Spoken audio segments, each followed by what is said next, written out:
మైసూరులోనే visit చేయాలి, అలానే మైసూరులో ఉండే ప్రాంతాన్ని సందర్శించాలని చెప్పి మైసూరులోకి ప్రియాపట్నం నుంచి బస్సులో ఉదయాన్నే బయలుదేరి మైసూర్ అయితే చేరుకున్నాం. ఉదయం 11 గంటలకు స్టార్ట్ అయినటువంటి మా జర్నీ ప్రియాపట్నం నుంచి మైసూరు చేరుకునేసరికి సుమారుగా 1 గంట అయింది. దసరా పండుగ సందర్భంగా మైసూరు పట్టణంలో చాలా రద్దీ అనేది కొనసాగుతుంది. ట్రాఫిక్ కూడా చాలా ఎక్కువగా ఉంది. అందువలన మా ప్రయాణము చాలా లేటుగా గడిచింది. ఈరోజు ఇంకా నెక్స్ట్ రూమ్కి వెళ్ళిపోయి రూమ్లో నెక్స్ట్ తీసుకోవాలి.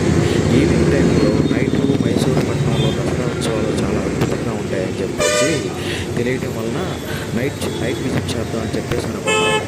రూమ్కి వెళ్ళిన తర్వాత ఒక 1 తీసుకొని వాకింగ్ అనేది ప్లాన్ చేయాలి. ఇంకా మా ట్రిప్లో భాగంగా ఇక్కడే ఉన్నటువంటి శ్రీరంగపట్నం కూడా విజిట్ చేయాల్సి ఉంది. ఈ శ్రీరంగపట్నం కోట, అక్కడ ఉన్నటువంటి శ్రీరంగనాథ స్వామి దేవాలయం చాలా అద్భుతంగా ఉంటుంది. అయితే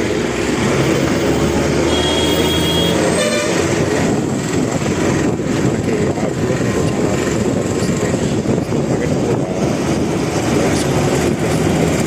మైసూరు సిటీలో జర్నీ చేస్తూ దసరా నుంచి మైసూరులో ఉన్నటువంటి ప్రాంతాలను నేను వీడియో చేయడం అనేది జరిగింది.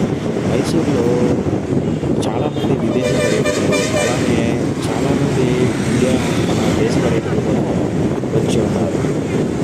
ఈరోజు మైసూరు పట్టణంలో ఉన్నటువంటి దసరా ఉత్సవాలకి చాలా అద్భుతమైనటువంటి చరిత్ర అయితే ఉన్నది. మనకి దారిలో వెళ్తూ ఉంటే మైసూరు పట్టణంలో ఉన్నటువంటి పురాతన కట్టడాలతో పాటుగా మనకి మైసూర్ ప్యాలెస్, అలాగే మైసూరులో ఉన్నటువంటి చరిత్రలో అద్భుతమైనటువంటి కట్టడాలు కూడా ఇక్కడ మనకు కనిపిస్తూ ఉంటాయి.